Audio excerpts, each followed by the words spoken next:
aku mau kasih disclaimer dulu. Nggak ada karakter yang paling baik atau yang paling jelek dari semua karakter.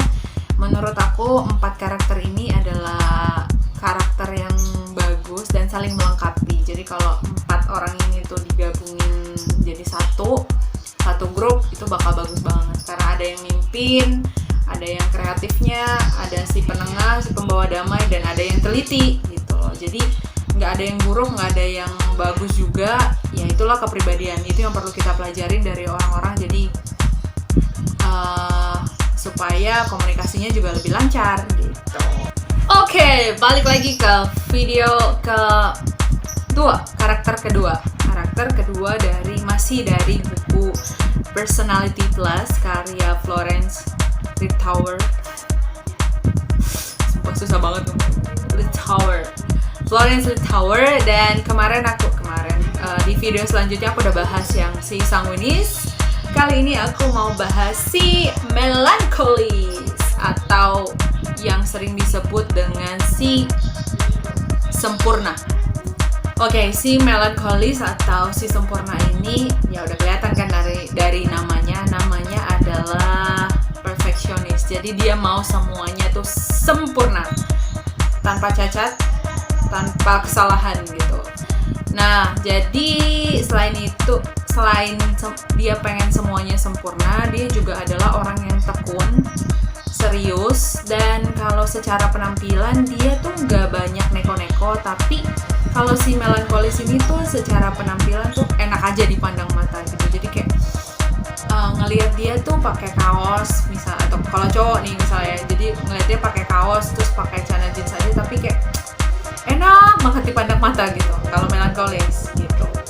Orangnya itu juga pemerhati. Jadi kalau kalian punya partner, punya teman, punya pasangan yang melankolis, ada bagusnya sih. Jadi bagusnya itu dia akan memperhatikan perubahan-perubahan kecil yang ada di kalian. Misalnya kayak kalian potong rambut, misalnya kalian beli baju baru, misalnya kalian ganti anting, atau misalnya kalian ganti parfum. Tuh biasanya melankolis tuh lebih cepet, dia tuh lebih cepet tahu gitu. Dia tahu perubahan yang ada dalam diri kalian. Itu kalau si melankolis. Dan si melankolis ini juga biasanya paling susah dibohongin karena orangnya detail, karena dia tuh punya ingatannya kuat. Jadi dia mengingat semua hal orang yang di dekatnya, karena tadi seperti yang aku bilang, orangnya teliti banget, terus detail, jadi susah dibohongin. Pokoknya aku punya pengalaman beberapa teman orang melankolis. Jangan coba deh lo bohong, pasti ketahuan. Oke, selain itu orangnya juga cenderung pintar ya. Biasanya orang-orang melankolis tuh pintar karena ya tadi aku bilang teliti, tekun gitu, orangnya detail. Jadi mereka tuh cenderung cerdas. Bahagia banget deh kalau jadi orang melankolis gitu. Nah, terus kalau jadi orang tua, si melankolis ini tuh orang tua yang kayak gimana sih? Jadi kalau pandangan aku, dia bakal jadi orang tua yang punya standar tinggi buat anaknya. Misalnya harus rapi, gua mau anak gua S3 pokoknya gitu. Jadi dia punya standar-standar khusus yang akan dia terapin untuk anaknya.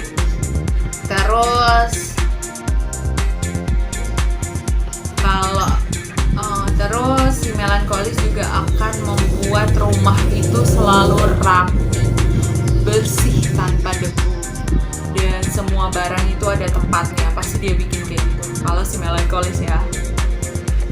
Oke, nah jadi untuk kekurangan si melankolis ini adalah biasanya dia kalau diajak kemana-mana tuh agak susah, karena dia selalu ngerasa kalau gue melakukan sesuatu itu harus ada manfaatnya. Kalau misalnya kalian ajak dia pergi, terus tempatnya itu kira-kira kurang berkenan di hatinya atau tidak ngasih manfaat atau benefit ke dia, ya biasanya dia nggak mau pergi. Kalian mau guling-guling sampai nangis darah pun dia tetap nggak mau pergi gitu. Beda sama si sanguinis yang sebelumnya aku jelasin. Kalau sanguinis bisa aja diajak kayak gitu, yang penting sesuai dengan moodnya gitu. Nah, melankolis ini juga orangnya nggak suka dikritik, karena yang aku bilang dia kan udah tekun, terus bekerja keras, terus teliti, terus kayaknya dia udah melakukan semuanya dengan sempurna, dengan baik, dengan perfect. Terus kalau kalian masih kritik dia, itu akan sangat menghancurkan karakternya gitu loh ya. Itu untuk melankolis. Terus si melankolis ini juga adalah orang yang romantis sama pasangannya, walaupun dia terbilang kaku, tapi dia punya sisi romantis. Apakah kamu romantis? Mungkin kamu melankolis juga. Oh iya, kalau si melankolis dalam pekerjaan, biasanya dia adalah orang yang teliti. Nah, kalau orang-orang kayak gini, bagusnya kalian bikin jadi yang pembuat rencana, jadi orang finance, karena orangnya teliti dan detail, atau accounting gitu lah, sesuatu yang berhubungan dengan hal-hal duit. Kalau kalian punya kerjaan yang bikin grafik, bikin bagan gitu, mungkin bisa dikasih ke orang melankolis. Biasanya mereka suka sih, karena mereka suka melakukan sesuatu yang pasti gitu. Jadi kalau orangnya tuh kalau nggak hitam ya putih, nggak bisa abu-abu, yes or no, nggak bisa maybe. Itu kalau melankolis. Nah, kalau sebagai teman, melankolis ini adalah teman yang setia, terus dia tuh perhatian sama orang lain, terus temannya nggak banyak, cuma dia setia, jadi kayak berbakti gitu loh sama temennya. Terus dia juga pendengar yang baik, bisa mendengarkan keluhan orang lain. Dia itu kurang suka dipublikasikan gitu. Jadi kayaknya dia tuh lebih suka misalnya gue dibantuin si ini nih, dia nggak suka dibilang kayak gitu. Jadi ya udah, nggak apa-apa, dia ngebantu tapi nggak kelihatan gitu. Biasanya melankolis kayak gitu. Are you melancholic? Kalau melankolis ini punya pacar, biasanya standarnya tuh tinggi. Dia tuh punya spesifikasinya 1, 2, 3, 4, 5, 6, 7 gitu. Banyak banget spesifikasi yang harus kita penuhi untuk menjadi kekasih hati atau pujaan bangsanya dia. Jadi ya, kalau kamu mau mendapatkan hati si melankolis, bekerja keras lah, nak. Oke, sekian untuk si melankolis. Kalau kamu adalah si melankolis, komen di bawah. Atau kalau kamu punya pacar yang melankolis, komen juga. Siapa tahu nanti ketemu kan. Atau kalau kalian punya kepribadian yang bertolak belakang sama si melankolis ini, komen juga. Siapa tahu jodoh ya kan. Sampai jumpa di video ketiga. Bye!